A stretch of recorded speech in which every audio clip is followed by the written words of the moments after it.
...94 yıllık Cumhuriyet tarihinde vasayetçi, statükocu sistemin ürettiği kronikleşmiş sorunların çözüme kavuşması için Türkiye Cumhuriyeti Anayasası'nda hükümet sistemi değişikliğini öngören 18 maddelik anayasa paketi demokratik nizamın etkili araçlarından biri olan halk oyuna sunulmak üzere kabul edildi.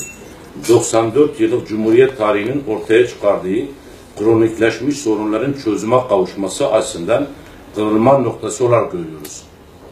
Referandum, demokrasi ve demokratikleşmenin önündeki güç odaklarının kaos ve iç savaş konseptinin sistemden temizlenmesi açısından yeni bir fırsat olarak görülmelidir.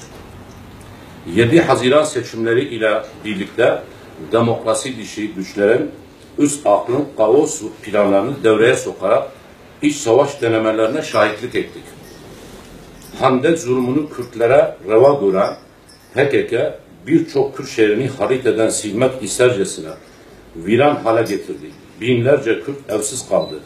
Başka şehirlere göç etmek zorunda kaldı. Kirli hendek siyaseti başarıya ulaşsaydı Kürt illeri kobanileşecekti.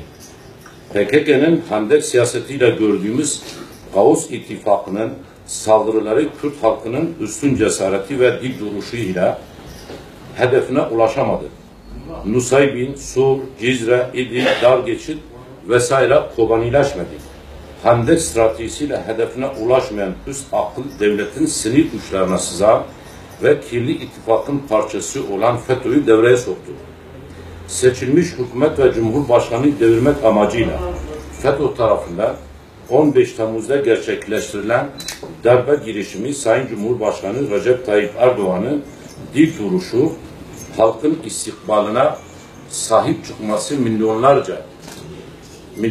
milyonların tankların önünde cansiparen duruşu neticesinde bertaraf edildi.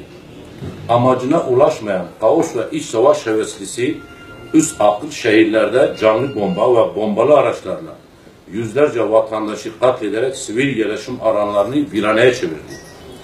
7 Haziran sonrası şiddet ve terörde sınır tanımayan kaos ve iç savaş konseptinin paydaşları PKK, DAEŞ, FETÖ gibi terör örgütlerine basınlık görevini yapan HDP'nin ve red inkarcı geçmişiyle bilinen Atilamcı Kemali CHP'nin ulusalcıların hayır cephesini oluşturduğuna şahitlik etmekteyiz.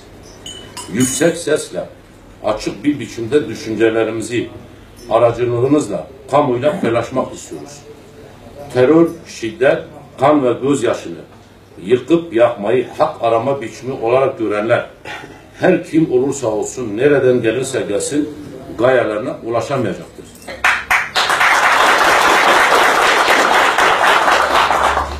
Tüm kaos konseptinin karşısında olduğumuzu bu vesileyle beyan ediyoruz. Sorunların barış ve huzur içerisinde tartışılmasına ve çözülmesine karşı olanlar